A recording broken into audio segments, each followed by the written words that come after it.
Welcome to Lessons with Geoff Thompson. Today we're looking at the fence.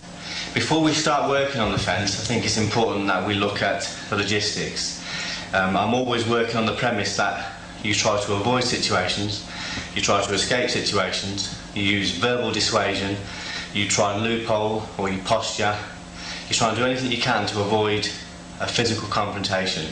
As with all the tapes, you shouldn't be hitting anybody if you've got a choice to walk away. Always try and walk away. The physical side of it, we're working on the premise that you've got no other choice. If you're not switched on, nearly every situation will be an ambush attack.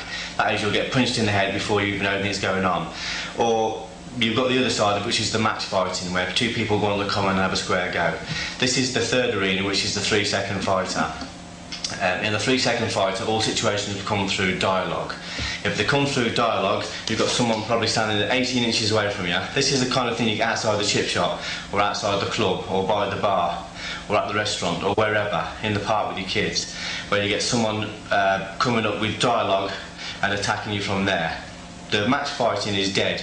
Nobody match fights anymore. As honourable as it is, nobody does it. Ambush fighting is where most people end up because they're switched off all the time. They've got no awareness. They don't see situations develop. So what we're trying to look at is being aware, being switched on all the time, what we call being in code yellow, being totally aware. So we see situations develop. If it's happening 100 yards away, I want to see it so I can prepare myself. Because I've done that, I can put up a fence when the situation gets close.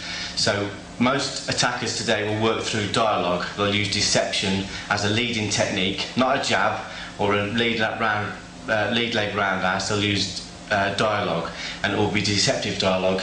That's the primer for attack. That's why most trained fighters get taken out of the game before they even realise they're in it, because they don't know what the leading technique is. They don't know how to train for the contemporary attacker. So everything I work on, everything I do comes from the fence. You've probably seen my other videos where I do ground fighting, punching, kicking, blah blah blah, all the different stuff, do lots of different stuff, but you know, the main thing is that support system. The whole base of my system works on the fence.